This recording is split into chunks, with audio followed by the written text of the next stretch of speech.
Muito bom dia. Esse é mais um programa Ser Docente aqui, rodado aqui pela rádio da SESDUF, né? Pelo YouTube. Eu sou o professor Paulo Marotti e coordeno esse projeto de divulgação do nosso sindicato, né? Esse projeto atual tenta trazer um pouco, eu não gosto da palavra resgatar, mas trazer um pouco a vivência de ex-presidentes do nosso sindicato. Hoje eu tenho o grande prazer de receber no nosso estúdio a professora Sandra Buenafuente, que vai falar um pouquinho para os nossos ouvintes algumas de nossas perguntas. Sandra, bom dia. Bom Eu, dia.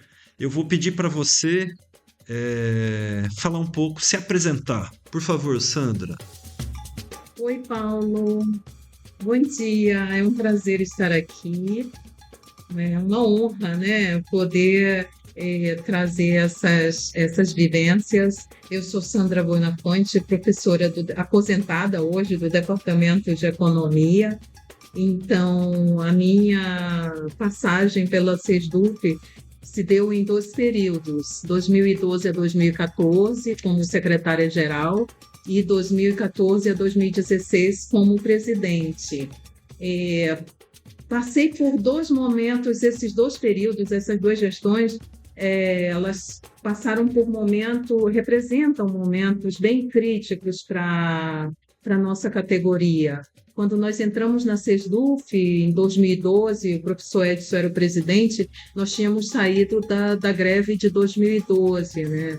Questão que deu uma guinada na nossa carreira. Então, foi um momento assim bem forte, mais de 120 dias, não me lembro exatamente, mas uma greve bem importante. Então, a SESDUF passou por um momento, estava no momento onde gestões anteriores não estavam muito ligadas ao Andes. Então, a gestão de 2012 e 2014, nós pegamos, além de explicar para os novos professores sobre a reestruturação da carreira, em 2013 também já foi estruturado a FUNPRESP. Então, esse foi um ponto muito importante, porque os professores que entraram a partir de 2013, com a estruturação da Lei 12.772, se eu não me equivoco, 112? 12.112?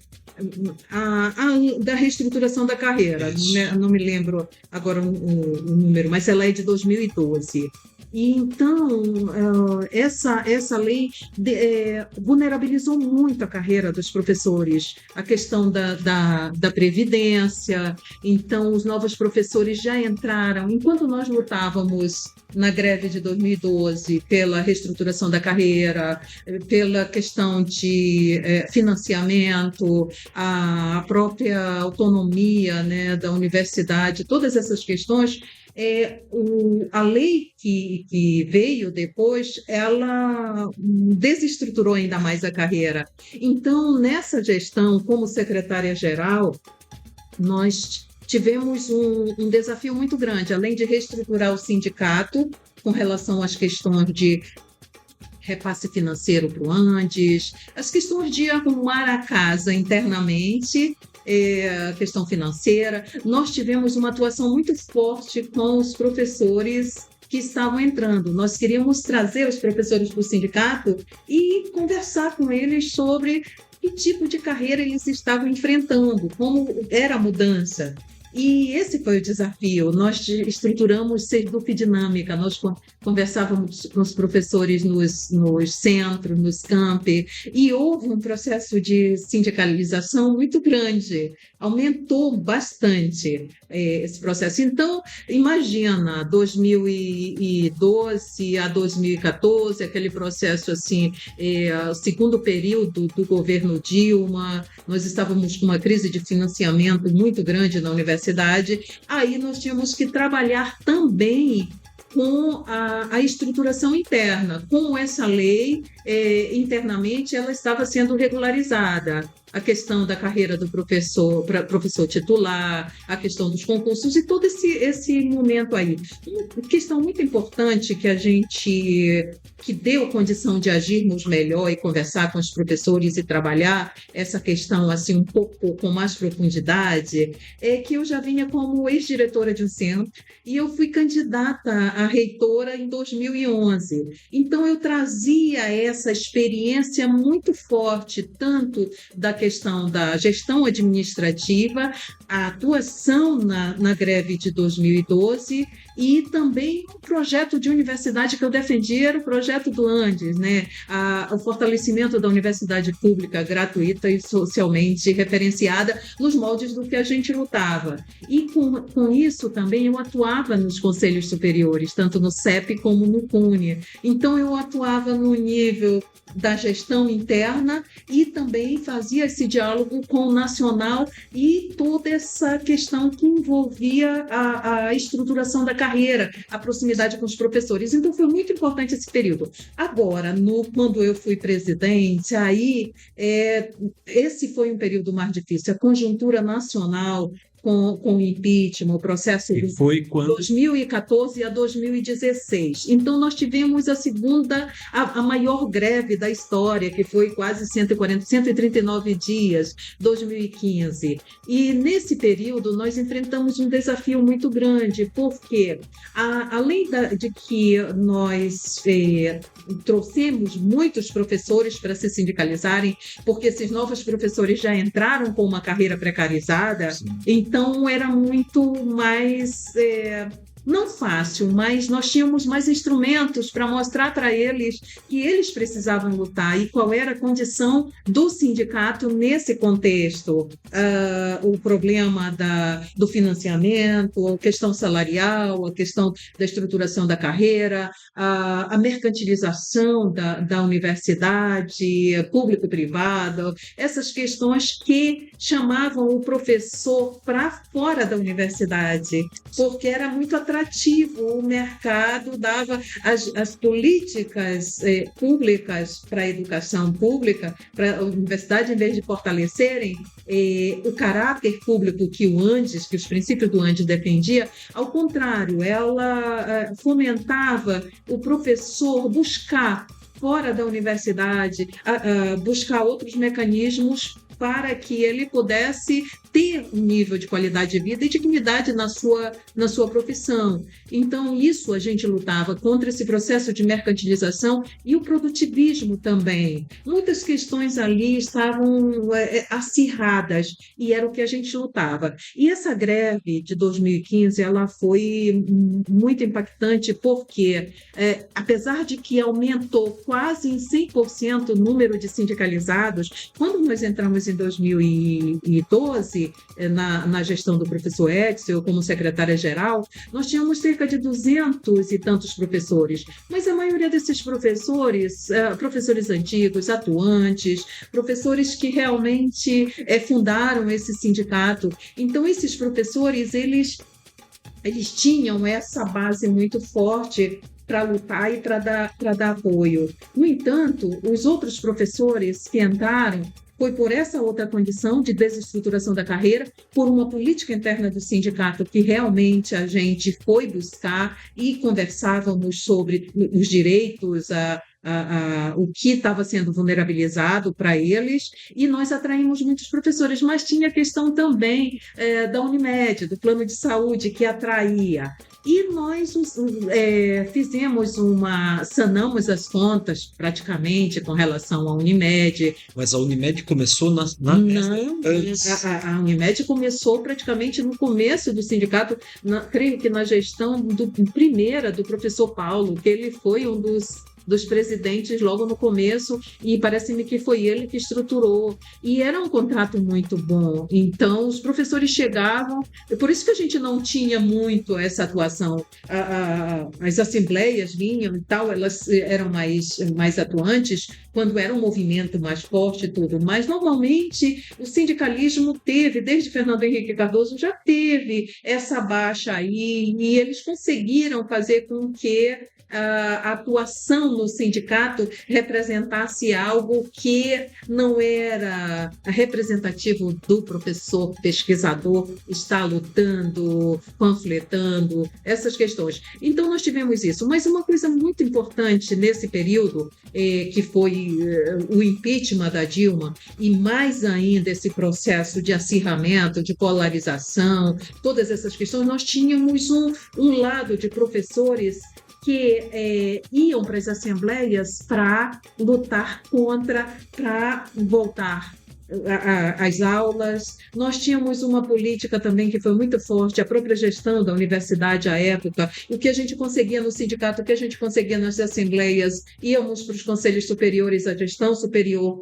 fazia uma política para derrubar as decisões coletivas e, mais uma vez, pelo fato de que eu atuava no CUNE e no conselho, no CEP, a SEDUF não tem um assento nos conselhos, mas eu atuava como professora ali, levava a voz da coletividade que eu representava, e isso foi muito forte. Mas também tivemos muitos embates com professores antigos que não aceitavam uma força nova e que atuava com uma gestão um pouco mais objetiva e direta e que chegava, mas que nós tínhamos, não era um sindicato de resultado, era um sindicato que atuava a partir dessa relação mais própria, mais direta, e nós íamos atrás dos professores direto. E tínhamos também as festas, a socialização, que era muito importante. Então, esse foi o quadro que aconteceu nesses 2 períodos.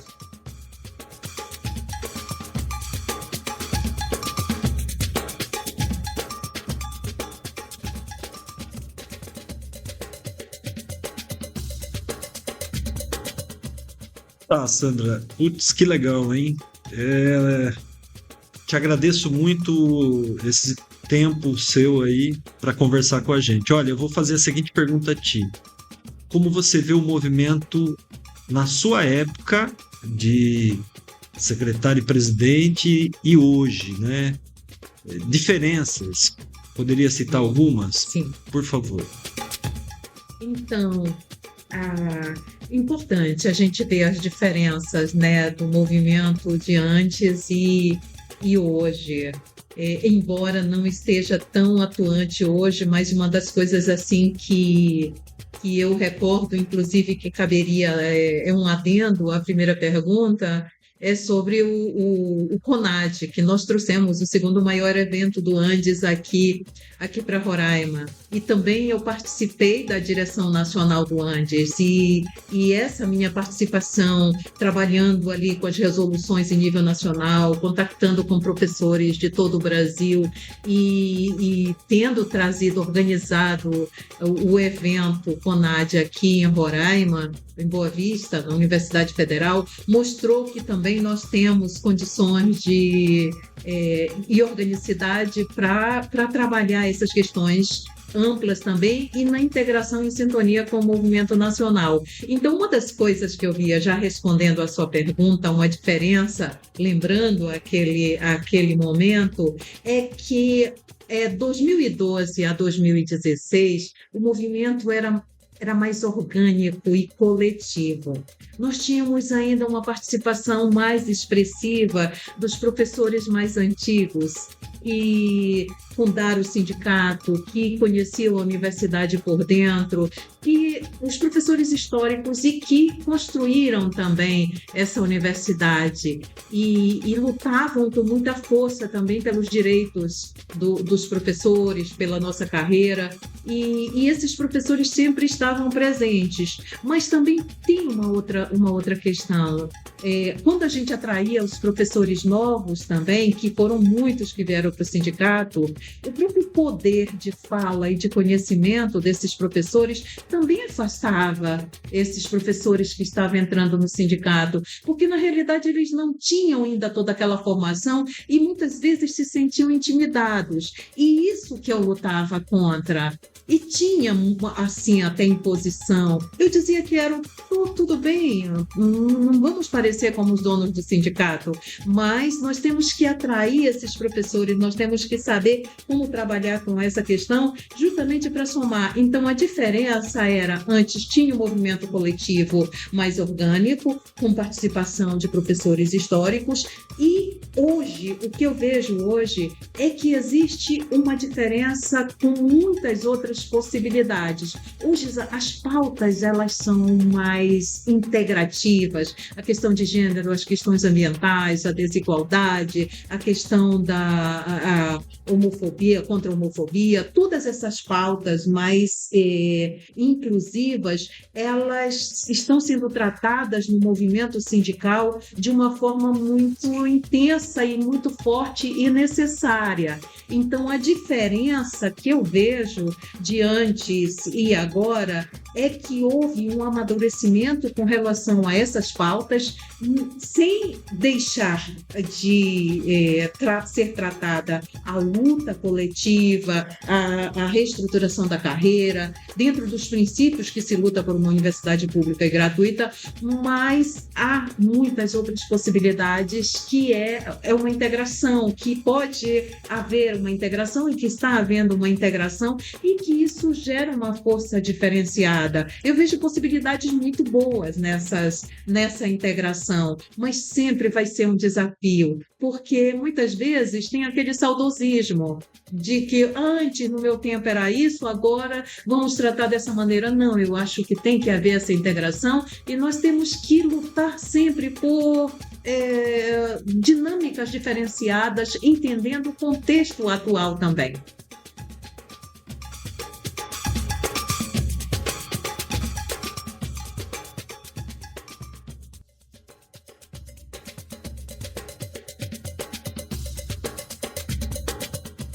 Legal, Sandra.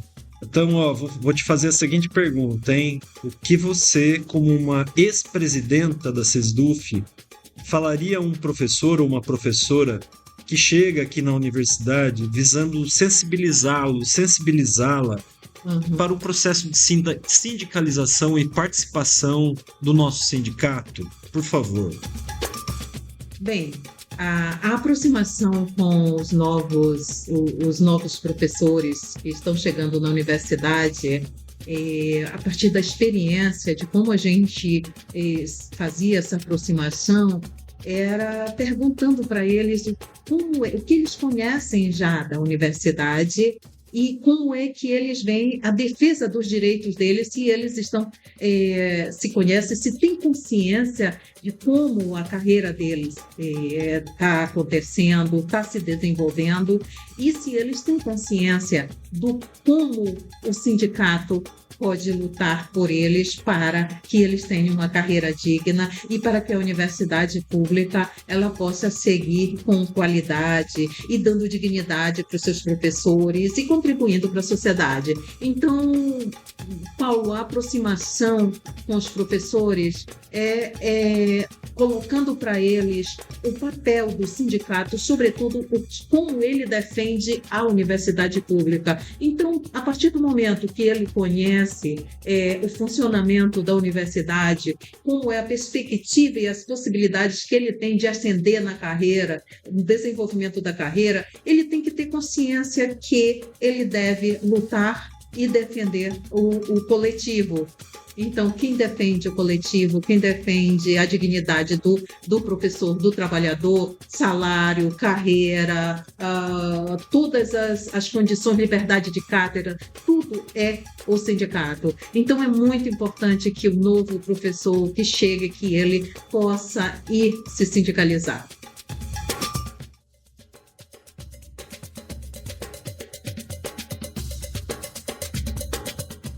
Tá, Sandra, vou te fazer a nossa pergunta. Eu queria que você resumisse, Sandra, em uma palavra, na sua opinião, em uma palavra, o que é o sindicalismo nas universidades hoje? Por favor. Bem, uma palavra hoje, na minha opinião, que representa o sindicalismo é consciência. Consciência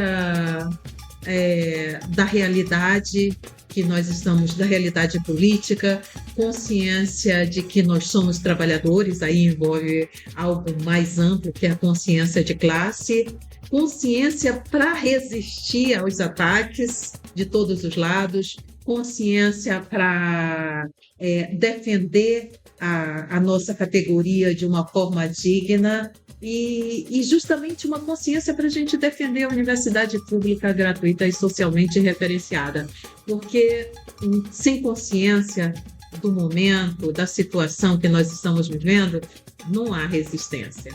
Não há resistência contra essa política toda de desmonte da educação pública.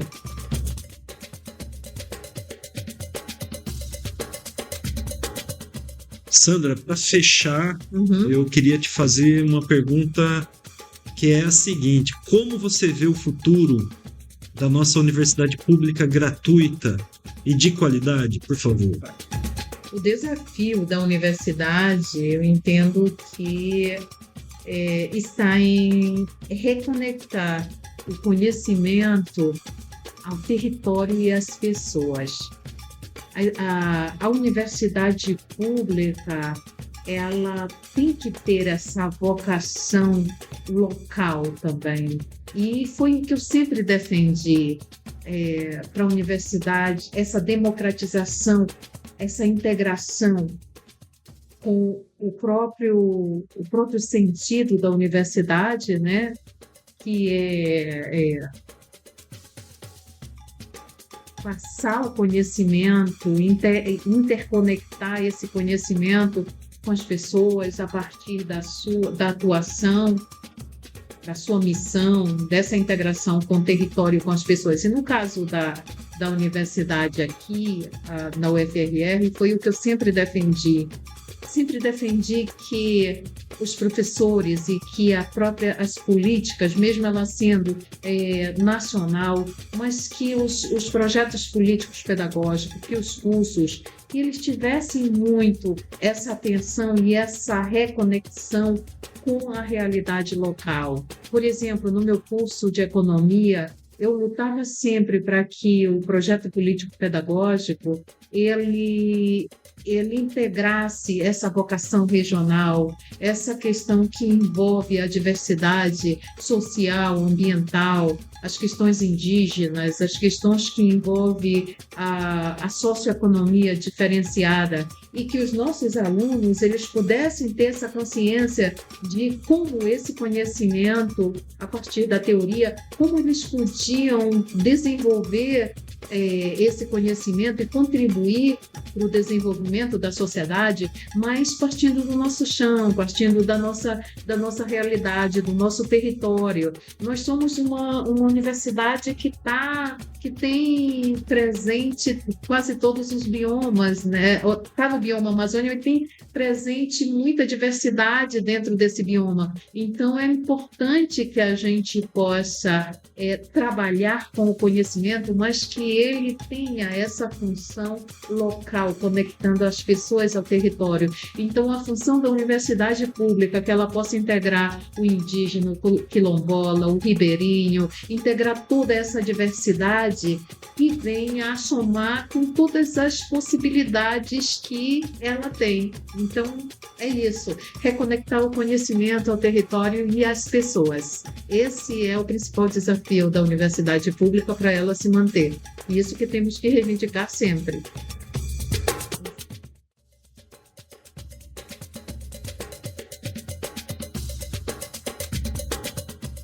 Sandra, olha, muito legal nossa prosa, agradeço esse minuto de prosa com a gente, com nossos ouvintes do nosso programa Ser Docente. Olha, muito obrigado. E eu vou pedir para você, nesse encerramento, fique à vontade, mande uma mensagem, fale para o nosso ouvinte que você quiser sobre o assunto que você achar legal ou que ficou faltando falar, né? Por favor, muito obrigado, hein? Agradeço. Nosso programa Ser Docente. Obrigada, Paulo, por essa oportunidade. Parabéns por esse programa Ser Docente.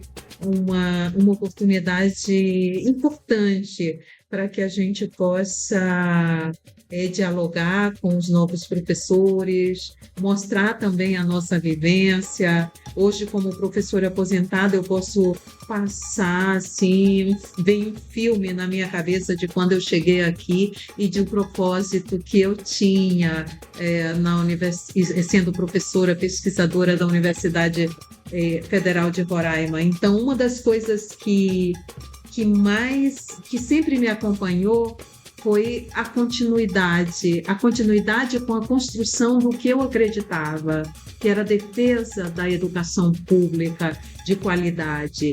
E essa parte que está nos princípios do antes, a universidade pública, gratuita e socialmente referenciada, acredito que seja o ponto mais importante de conexão da universidade com a sociedade, a sua função social, a essa reconexão, como eu comentei anteriormente, do conhecimento com o território e com as pessoas que vivem nesse território. Naturalmente que nós estamos numa sociedade global, nossa universidade é federal, nós seguimos as leis de que todas as universidades seguem, mas uma coisa que eu acho que é muito importante para que nossos professores tenham em mente é que a universidade ela só vai ter essa função de reconectar as pessoas, conhecimento, as pessoas, o que nós fazemos e que exercemos aqui dentro, em todos os níveis da nossa atuação enquanto docente, sindicalista, gestor, pesquisador, vai ser exatamente quando nós tivermos esse compromisso de fixação com a construção da nossa universidade. Então, isso foi algo que eu sempre defendi, pelo qual eu sempre lutei nas minhas defesas da universidade pública, é que o professor ele tenha essa consciência de fixação na universidade. Nós sempre tivemos um problema muito grande na universidade, que foi a alta rotatividade de professores.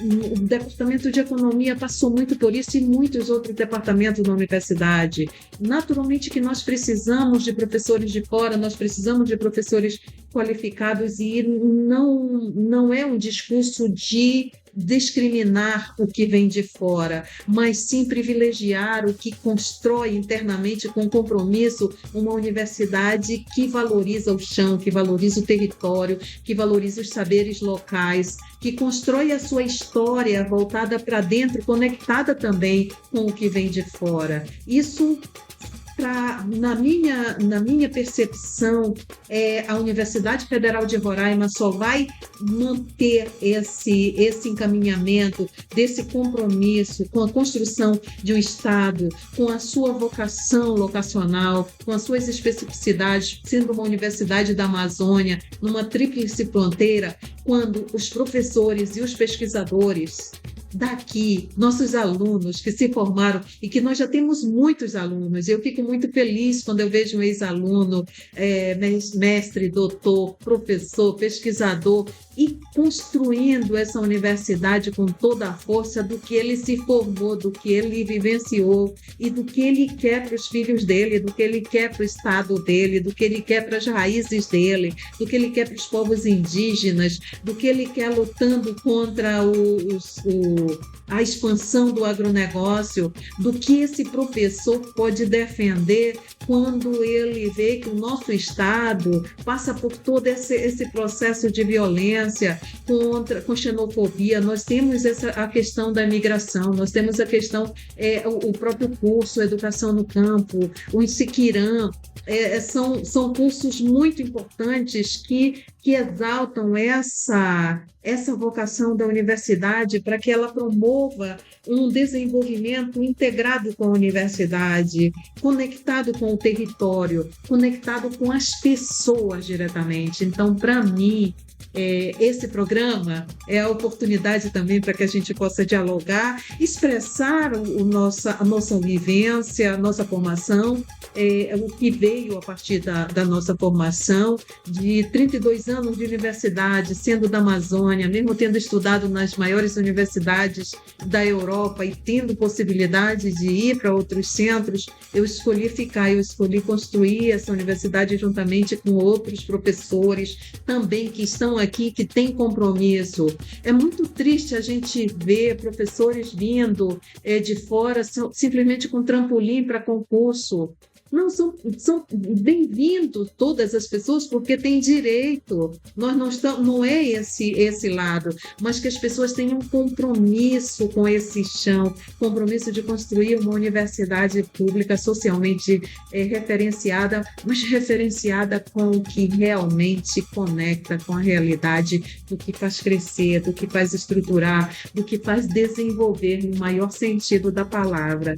Então, eu agradeço muito a oportunidade. É muito bom poder falar essa prosa aqui, né? Ter essa prosa conectando as vivências com o momento atual. Hoje eu estou num momento de realização pessoal, porque eu construí toda essa carreira, passei por todos os níveis dessa universidade, todos os níveis que se pode passar, então chegou um ponto que a gente só pode agora contribuir para o crescimento e se alegrar muito com muitos programas bons como esse, se alegrar muito com cada professor que entra, pesquisador que passou pelas nossas salas de aula, professores daqui, professores da Amazônia, e fortalecer os saberes amazônicos, fortalecer os saberes locais, e sejam muito bem-vindos quem queira vir, mas quem queira somar também e ficar e construir essa universidade, porque é muito bonito o nosso local, nossa universidade é muito importante aqui na nossa sociedade. Então, é isso. Muito obrigada, Paulo.